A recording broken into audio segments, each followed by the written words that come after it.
Boa tarde, pessoal. Ah, Continuando aquela nossa conversa aí da formação geológica da Serra do Caverá.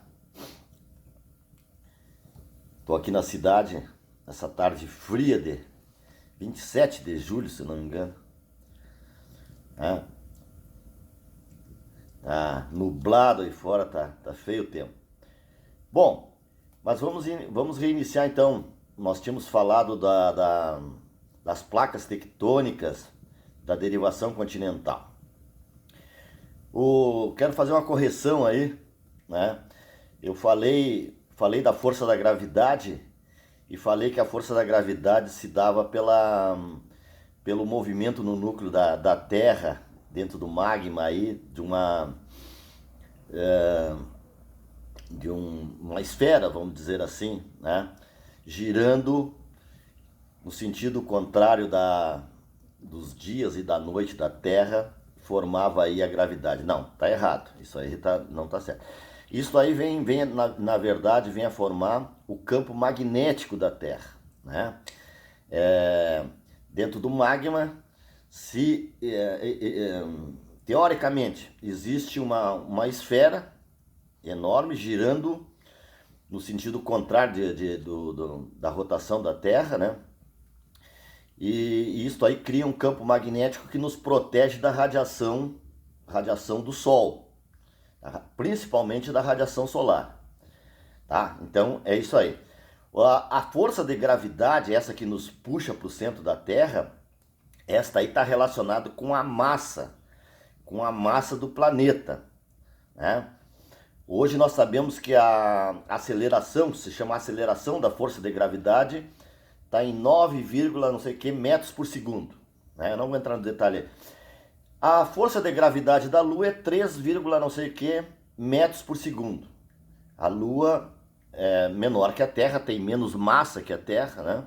Então a força de gravidade dela também é menor. Em compensação, Júpiter tem 27 ou 23 metros por segundo de gravidade, né? O que é isso aí, metros por segundo? É a aceleração que a Terra vem puxando qualquer corpo que é liberado dentro da sua atmosfera, né? Então largou, pode ser uma pena, pode ser um pedaço de chumbo. Se não fosse a resistência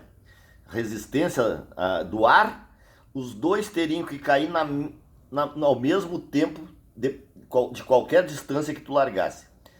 Isso aí a pessoa... Ah, mas vai largar um pedaço de chumbo e uma pena. Não, o que segura a pena é a resistência do ar. Então, a força da gravidade é a mesma. Só para exemplificar, tá? Já do Sol é 270 metros por segundo. Aqui na Terra é 9, lá no Sol seria 270 metros. 270 metros. Na Lua, 3, menor do que a da Terra. Tá. Bom, então só corrigindo isso aí, né? A força da gravidade está diretamente relacionado com a massa e inversamente proporcional à distância. Isso aí foi a primeira lei do Isaac Newton, né? Primeira lei do Isaac Newton, que eu não esqueço, tá? Bom, mas continuando, eu quero dizer pro pessoal aí que esses vídeos não são tão chatos assim. Mais adiante aí, nós vamos ver. Por exemplo, se eu falar para vocês que aqui, ou lá na Serra do Caverá, teve mar, né? Muita gente vai dizer assim, esse cara tá louco, né? Dizer que na Serra do Caverá teve mar, aqui em Alegrete, ou em Rosário, ou em Uruguaiana, tudo isso aí teve mar. Depois, se eu falar para vocês que teve um grande deserto, um dos maiores desertos do mundo, nós estamos aqui, Alegrete, Rosário, Livramento, grande parte do Uruguai, grande parte da Argentina, até o estado de Goiás, mais ou menos, passando aqui por Caçapava, São Gabriel, por dentro da Argentina, se formou um dos maiores desertos do mundo. E daí é que vem aquela história lá dos cerros lá do Caverá. Olha bem que eu contei, eu disse para vocês que essa história geológica é muito interessante, é uma história muito rica, Olha o que eu estou dizendo para vocês, né? Aqueles cerros lá tem a ver com o deserto que existiu aqui. Então, realmente é uma história muito, muito rica, mas eu estou só dando um trailer aí para vocês. Eu quero continuar falando, né? Trazendo para que vocês possam entender. Eu poderia ser, como diz o gaúcho aqui, de sopetão aí, largar tudo isso aí e pronto, né? Mas eu estou falando lá da derivação continental, foi onde nós paramos, e das placas tectônicas, né? Como eu falei para vocês, os continentes, há milhões de anos, mais ou menos 200 milhões de anos atrás, os continentes estavam unidos, formando um único continente, chamava Pangeia. Era chamado de Pangeia, é chamado de Pangeia, né? E dentro desses continentes estava cercado, lógico, de água pelo o mar, um único continente, Pangeia, cercado, e vamos dizer assim, ó, ali por onde entra esse Rio da Prata, no Uruguai e Argentina, seria uma entrada para um chamado mar interior. Olha bem o termo. Outra coisa que eu quero dizer claro aqui para vocês, eu não vou falar muito termo técnicos aqui. Geologia é cheia de termo técnico, né? Um geólogo, por exemplo, que olhar isso aqui, o cara poderia descrever as rochas, né? Os diversos tipos de rocha. Não, eu vou falar mais especificamente em rocha sedimentar e em rocha ígneas. As rochas que saem do centro da Terra, de dentro da Terra, e as rochas sedimentares, aquelas que vão sendo depositadas em camadas, mais especificamente nas rochas, nos arenitos e nos basaltos. É a base do que nos forma aqui, tá? Bom, mas então, eu estava falando, nesse grande continente existia um mar chamado Mar Interior. Dentro da geologia se conhece como, da geografia também, o Mar Interior, que vem formar a Bacia do Paraná, chamada Bacia do Paraná. Tá? Depois nós vamos ver essa Bacia do Paraná, muito interessante. Inclusive, relacionado com uma coisa que está aqui embaixo dos nossos pés, em toda essa região que eu falei para vocês, que é o maior depósito de água doce do mundo. Nós temos aqui embaixo dos nossos pés o maior depósito de água doce do mundo. Pega o Uruguai, quase todo o Uruguai, grande parte da Argentina, vem aí por Caçapava, São Gabriel, e vai até o estado de Goiás, passando por São Paulo, tudo isso aí forma o aquífero Guarani, que nós vamos falar depois. Muito interessante isso aí. Bom, e esse mar interior, então, o mar interior, aí vem a derivação continental e a tectônica de placas. Com essa movimentação, né, da derivação continental, porque há 50 anos se fala agora em tectônica de placa, mas a derivação continental ela é mais antiga. Os caras já tinham se dado conta, cientistas, né, geógrafos, geólogos, já tinham se dado conta que as placas em cima da Terra, dessas terras emersas, né, elas se movimentam lentamente, muito lentamente, mas se movimentam. Mas eles não tinham se dado conta o que fazia essa movimentação.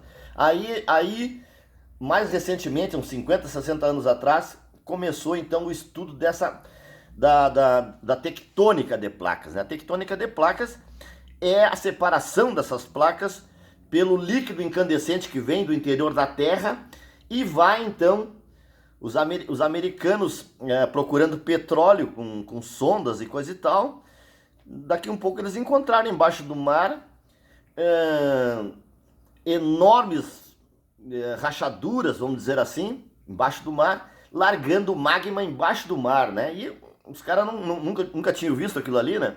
Aí foram estudando, foram vendo que aquilo ali solidifica, na base de 2 centímetros por ano, separa as placas dos continentes, tá? Então, a derivação continental e a tectônica de placas. A tectônica de placas que faz a derivação dos continentes, os continentes derivar, os continentes andar, né?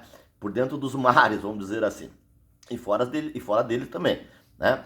Bom, com essa movimentação com essa movimentação da derivação continental causada pela tectônica, este mar, chamado mar interior, foi separando os continentes, foram se movimentando, e este mar começou a recuar, esse mar interior. Este mar interior, depois eu vou ver se consigo uma imagem né?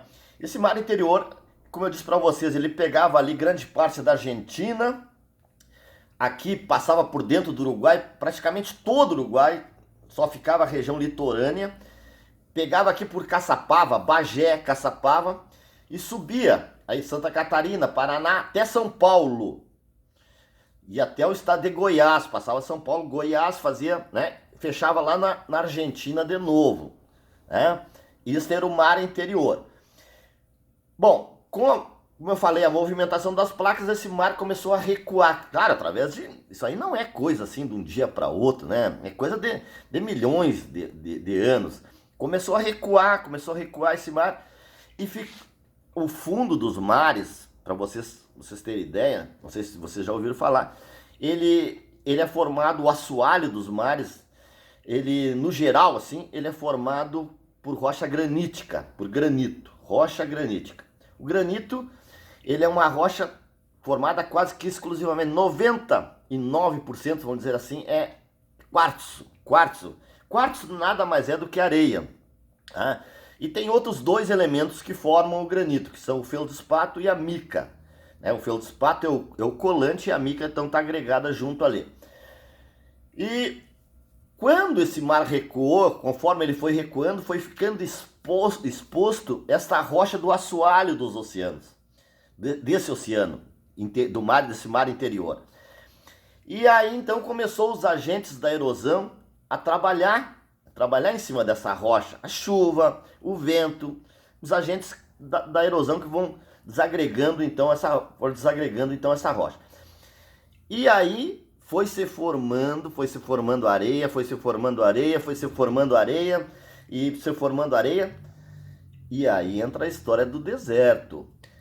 Um dos maiores, se não for na época, eu acho que perde só para o Saara, um dos maiores desertos do mundo se formou aqui.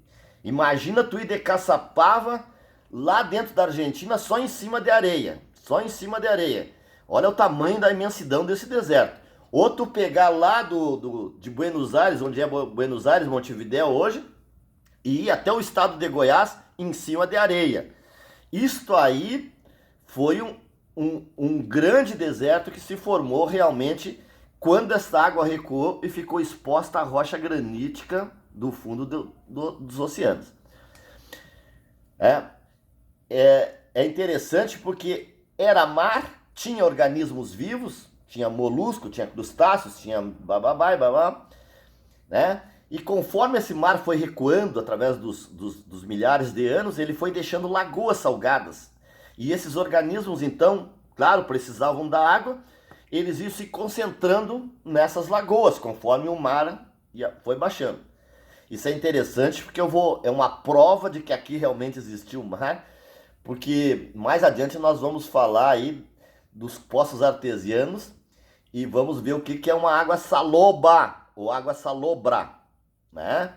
Nós vamos ver por que alguns poços artesianos têm uma água muito boa e em outros, logo do lado aí, ou perto, tu tem uma água salobra, que encrosta lá na tua chaleira, que deixa uma crosta de quê? De sulfato, de cálcio, de magnésio na tua chaleira, né? Nós vamos ver por que isso está acontecendo, e tem relação com isso que eu estou dizendo para vocês, dessas lagoas onde ficaram concentrados esses organismos. Vocês imaginam que esse mar passava aqui em Bagé, Caçapava, São Gabriel, perto de uma parte de São Gabriel, Vila Nova, que agora é município, e ali estão as jazidas de calcário. As jazidas de calcário. O nosso calcário aqui, para corrigir o pH do solo aqui das lavouras, de arroz, de soja, do que for, até mesmo das oliveiras que eu estou plantando, o calcário vem dessa região aí. E por que se formou o calcário lá? O calcário é uma rocha sedimentar, de sedimentos, né? O calcário daquela região, todo o calcário, né, ele vem de bases marinhas, principalmente de organismos marinhos, né, que são os recifes de corais. Os recifes de corais nada mais são do que organismos mortos, né, organismos que habitavam ali, que morreram e formaram as suas carapaças são de calcário, de cálcio, de magnésio, tá, pá, pá. Então formaram as rochas, né? Então ali tinha os recifes, provavelmente era bem próximo da margem desse mar, né? E ali então estão os grandes depósitos de calcário aqui do Rio Grande do Sul, né? Provavelmente tenha